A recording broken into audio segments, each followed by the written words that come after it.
Moses and Aaron going tete-a-tete against the Pharaoh, plague upon divine plague raining down on Egypt, concluding with the angel of death claiming countless firstborns, yet eerily passing over the homes where the doorposts and lintels had been marked with fresh lamb's blood.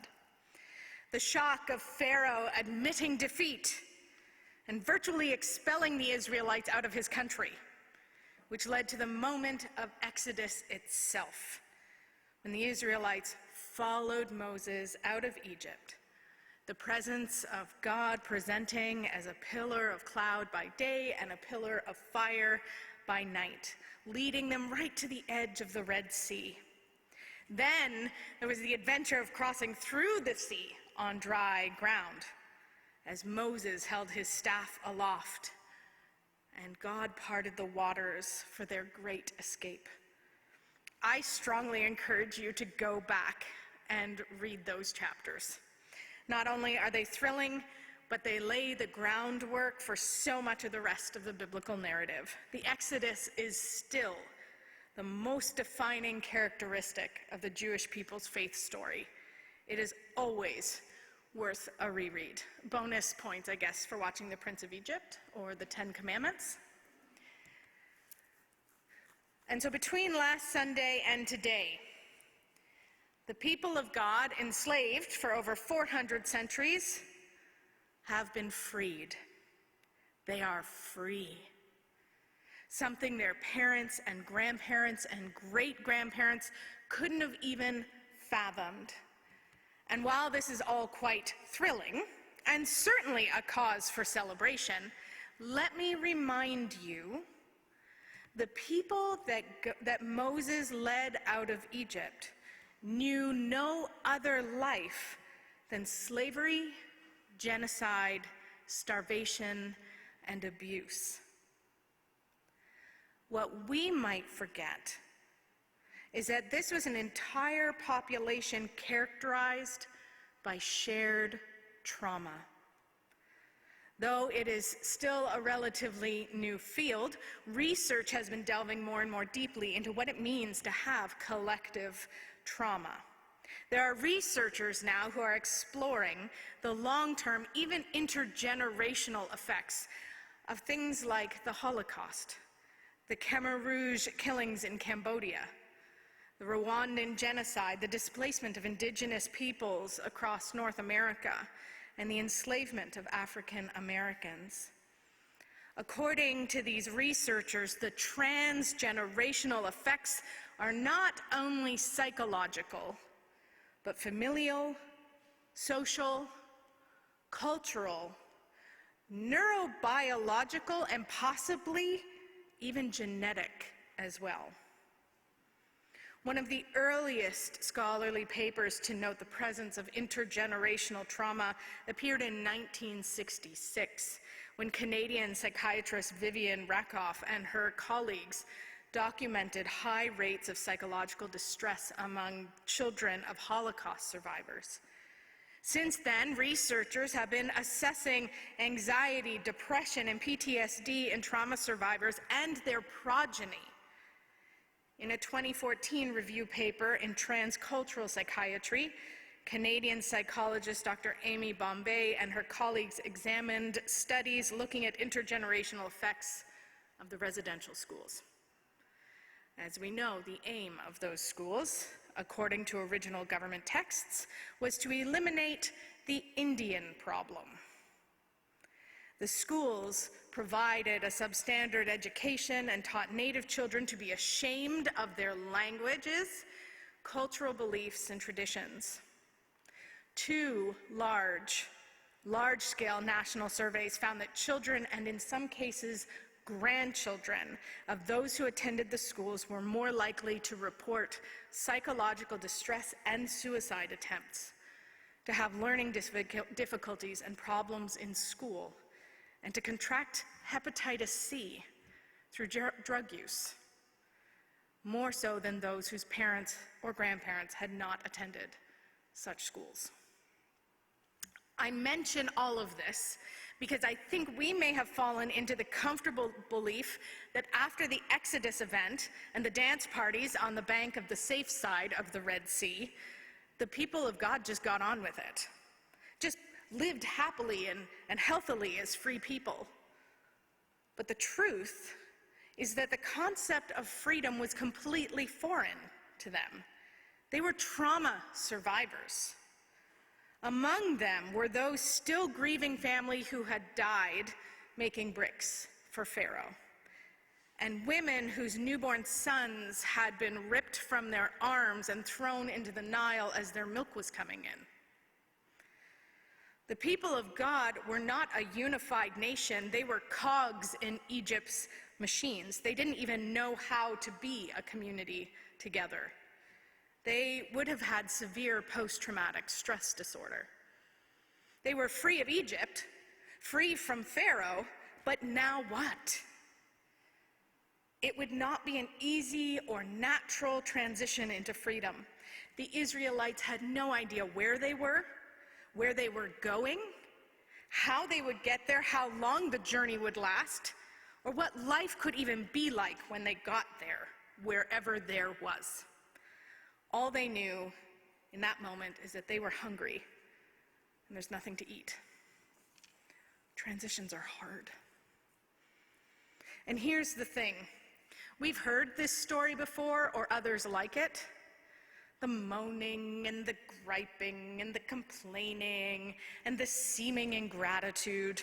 And how perfect would it be on Thanksgiving Sunday to roast not just a turkey, but the Israelites themselves for their horrible behavior and crummy, ungrateful attitude. The sermon would write itself. But I just can't do it this time.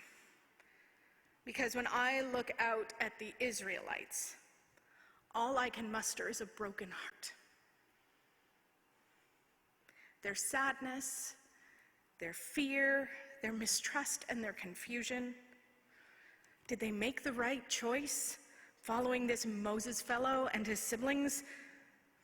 It was a calculated risk. Did they grab the right things from their slave shanties?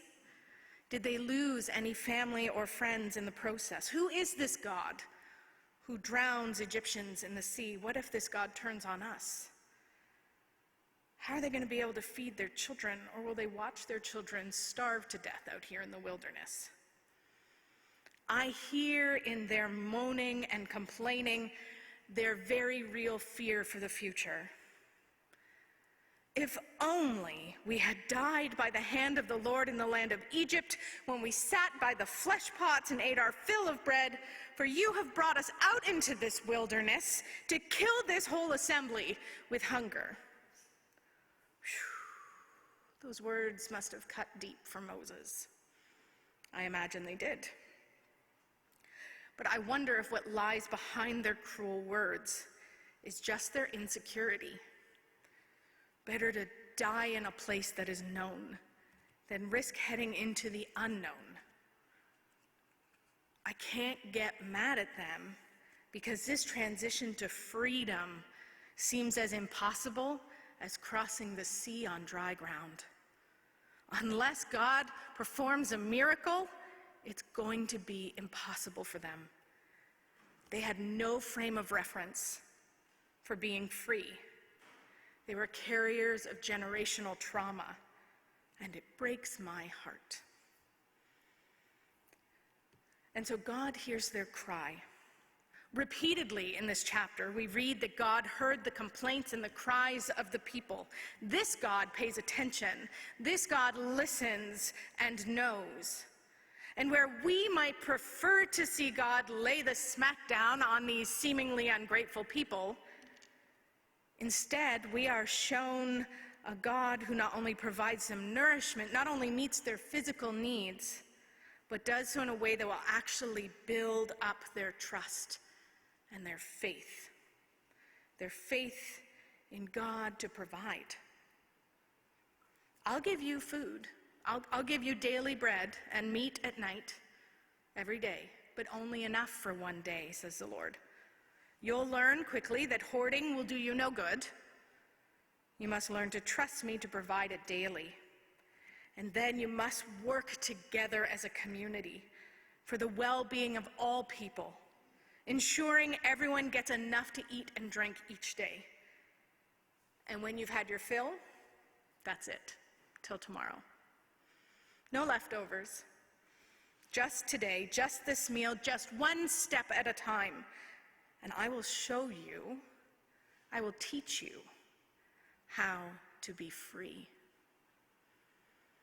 I will teach you how to trust me and each other and to write a new narrative. One day, one meal, one step at a time. Transitions are hard, but we can do this, God says, together. Church, this sanctuary was closed for in-person worship as of noon on Sunday, March 15th, 2020.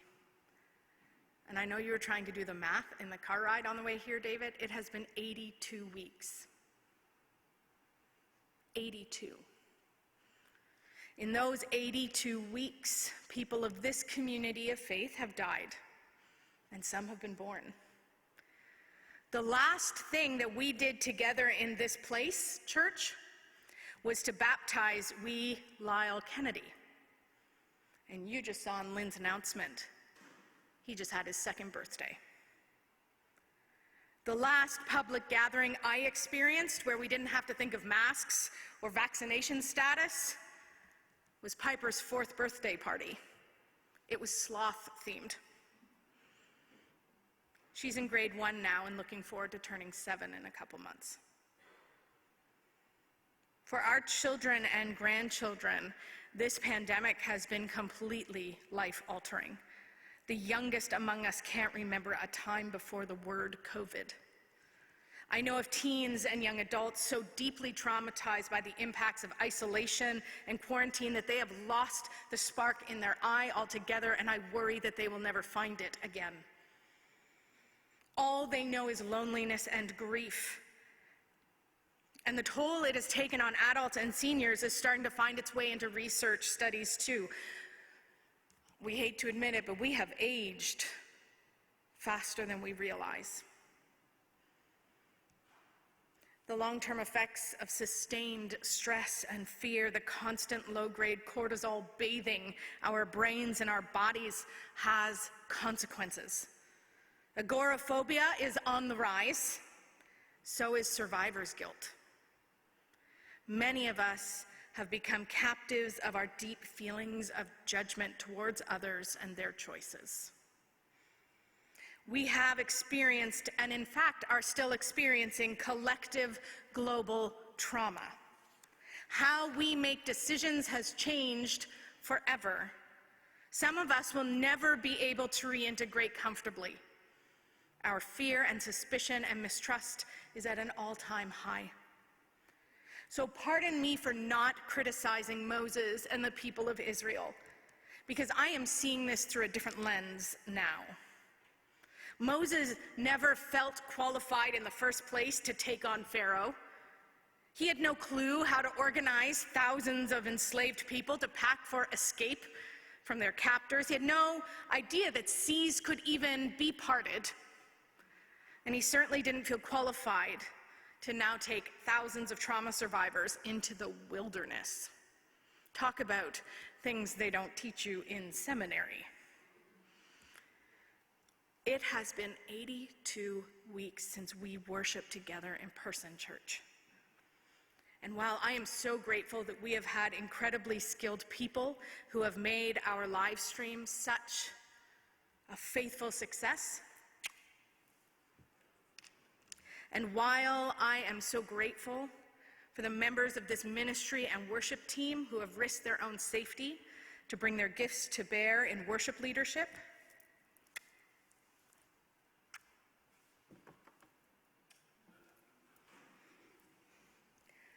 I'm also nervous about this next step, because we're all a little different now. We've changed, and our church has changed. The people that we remember greeting and catching up with, well, some of them have gone to be with the Lord. And others are afraid to come back into the building. And others will come eventually, but they won't want to stand and talk to you. They'll be afraid to shake your hand. When you come back in here, it's not going to be like before. There are no pew cushions or bulletins. And the hymnals and the pew Bibles have been removed. We won't be passing a physical offering plate. There are new cameras and wires. And instead of orders of worship, we have projectors. We are asking you for now not to sing while we're in the building together, and it breaks my heart. These are the things we have to do to keep each other safe, to love each other as we love God, but they are hard things, church. And we long for the way that things were, and nostalgia feels like a warm, weighted blanket on our broken soul.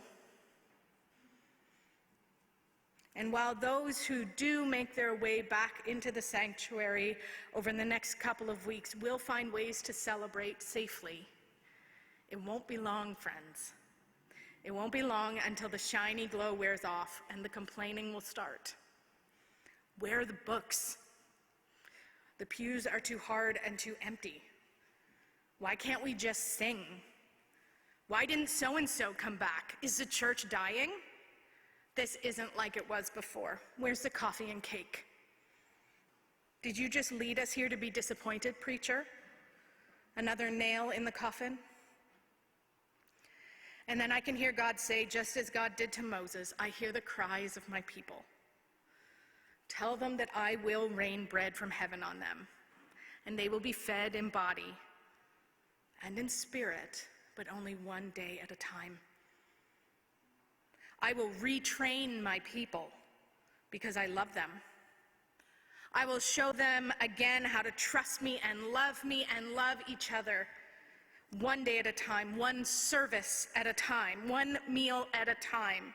I will show them that there is no need to hoard or act out of fear and anxiety, no need to give in to hopelessness or despair. I will remind them that there is enough for all, and sharing and caring for one another is the bedrock of this community. And gradually, fear will be replaced with faith. Suspicion will be replaced by trust. And gratitude will flow, nay, it will burst like a wild river as we become overwhelmed with thanksgiving for even the simplest things that we once took for granted. It's not going to start there, though.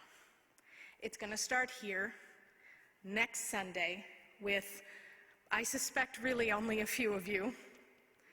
One service, one step at a time, learning to trust God, to trust ourselves, and trust each other. And so my prayer, church, is not for courage, but for compassion. Not for boldness, but for patience. Here at Knox, we are on the cusp of tasting freedom. But I'll remind you, transitions are hard and can be painful. And so compassion and patience and grace are what we need in abundance. And above all, a relentless grip on the God who is trustworthy. The God who hears us, who loves us, and who promises to nourish us one day, one step at a time. Welcome to freedom, church. To God be all the glory. Amen.